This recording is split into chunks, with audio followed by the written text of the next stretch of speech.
ఏంటంటే ఈ దేశంలో ఈయన గాంధీ గారు ఉండేవారు. ఆయనకు చాలా గౌరవం ఇస్తారు ఈ దేశంలో. చాలా పెద్ద గౌరవం, చాలా అందరూ కూడా చాలా గౌరవం ఇస్తారు. ఆయన పేర్లు పెడుతూ ఉంటారు. ఊళ్ళకి ఆయన పేర్లు పెడతారు, రోడ్లకు ఆయన పేర్లు పెడతారు, భవనాలకు ఆయన పేర్లు పెడతారు, ఆసుపత్రులకు ఆయన పేరు పెడుతూ ఉంటారు, చాలా వాళ్ళకి ఆయన పేరు పెడుతుంటారు. జయంతి అని చెప్పి ఆ రోజు ఏదో మంచి పనులు చేయాలి అని చెప్పి ఏవో చేస్తుంటారు. ఆయన గురించి పాఠాలు చెప్తుంటారు, అన్ని చేస్తుంటారు. అందులోనూ అన్నిటికంటే మించి ఈ దేశంలో ఉన్న డబ్బుల నోట్లు వాటన్నిటి మీద ఆయన ఫోటో వేయించారు, ప్రింట్ చేయించారు, అంతా చేశారు. అంటే ఇదంతా ఎందుకు చెప్తున్నా అంటే అంత గౌరవాన్ని వెనకటి నుంచి కూడా ఈ దేశంలో జనాలు ఆయనకి ఇస్తూ వచ్చారు. మరి ఆయనకి ఇంత గౌరవం ఇచ్చేటటువంటి వాళ్ళు ఆయన ఏ గోహత్యనైతే విరోధించాడో తీవ్రంగా, అందులో ఏమాత్రం సందేహం లేదు, అందరూ కూడా ఒప్పుకోవాల్సినటువంటి విషయమే ఇది. ఆయన గోహత్యల్ని విరోధించాడు అనేటటువంటి విషయంలో ఏమాత్రం సందేహం లేదు, అది అందరికీ తెలిసినటువంటి విషయం.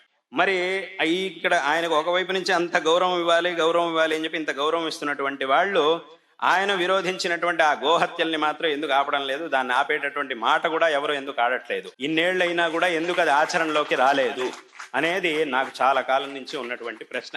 కాబట్టి అంతే. ఇదంతా నేను ఎందుకు చెప్తున్నానంటే కనీసం ఇలా చెబితే అయినా వాళ్ళ గుండె కరుగుతుందేమో, గోహత్య నిషేధం అనేది వస్తుందేమో అని నా అభిప్రాయం. అదొక చిన్న ఆశ. ఈ శాస్త్రములు ఇవన్నీ కూడా ఉన్నాయి. కానీ కనీసం ఈ రకంగానైనా కాస్త ఆలోచించి వెంటనే ఆ గోహత్యల్ని ఆపాలి. అదేవిధంగా ఈ గోవుకి ఈ దేశంలో సర్వోన్నతమైనటువంటి స్థానం అనేది రావాలి.